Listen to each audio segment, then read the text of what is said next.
Someone else who really took to life at Manchester United straight away is Bruno Fernandes. But there was a sense this summer that he wasn't wanted at the club anymore. And just as Manchester United felt as though they were getting back on an even keel, this interview surfaced that he did with a Portuguese channel that apparently was given last month, where he said, the club wanted me to go, but they didn't have the courage to make that decision because the manager wanted me. If I'd said I wanted to leave, they would have let me go. It just feels, Paul, from looking from the outside, as though it's caused trouble that didn't need to be caused. Yeah, I didn't get the reason why. You know, I said it 3 weeks ago, but yeah, the manager wants him. So what else do you want? The manager wants you. You know, so for me, as long as the manager wants you, that's what it's all about. And yeah, I just. It seemed to me it come across as I'm playing well, so I can throw this out there now. Do you know what I mean? And that's what it is. I like him. I think he's a very good footballer. He's a good footballer, and he'll always get in Ruben Amorim's teams because he can play and he plays every week. I didn't see the need for it. I didn't see the need. Did I say it was misquoted? They usually said misquoted. Translated badly. Yeah.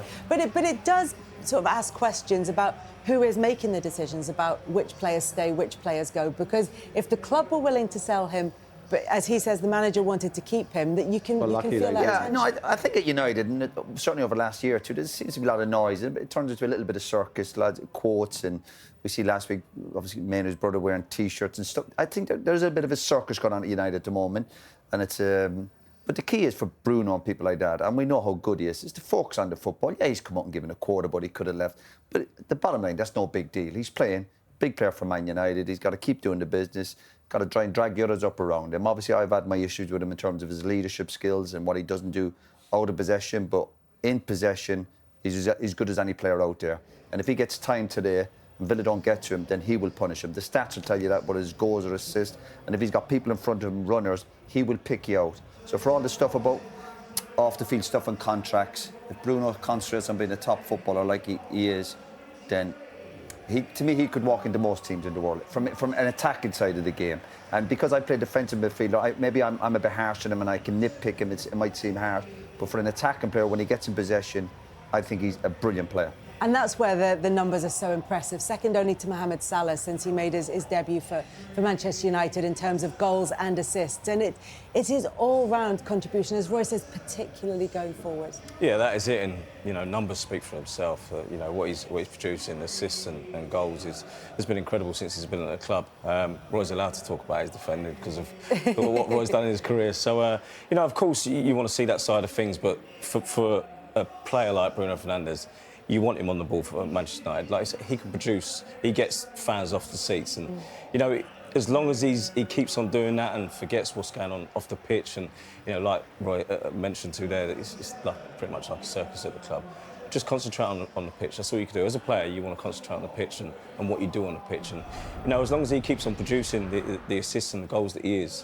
You know, that's... Do you want to talk us through this? Main important. Yeah, he's getting pure assists and goals there. So, right, look, Bruno Fernandes up in the top right-hand corner, which means he's played more than 9,000 minutes more than anyone else. So minutes going across the bottom, and then it's all the goals and assists up there, up the top. So Bruno Fernandes way ahead of anyone else in terms of goals and assists, way ahead of anyone else in terms of minutes. And that little lone dot in the middle is Marcus Rashford. So anybody who's played a long time is far along left to right. Anybody who's made a lot of contributions is high up on the scale from bottom to top. And Bruno Fernandes is right in that top right-hand corner. That's a real thing for a player, to be available, to be fit week in, week out. He's obviously robust, he knows the league, but also that his other challenge in terms of his leadership is helping the other players, Sesko, people who are new to the Premier League. Today, if he makes a mistake, go over and help him, encourage him, and don't be waving your arms all over the place. That's the challenge for. But all them, we know them stats. He's brilliant player, and he's available week in, week out. Very rarely gets injured. Obviously, a top professional, looks after himself, good set plays, delivery. Obviously, United are going through here, which we see before every game with their pre-match, you know, going through the set pieces. It's his other bits that he's got to improve at, and he's getting to that age now. But there's no reason he can't be kind of more mature and help the players in a different way, not just in a football capacity, but also help them. And I'm led to believe he's a pretty good pro off the pitch and trying to help the lads. But we see like Sesko today, just say he makes a mistake or doesn't make a run, kind of encourage him instead of waving his arms and putting people down.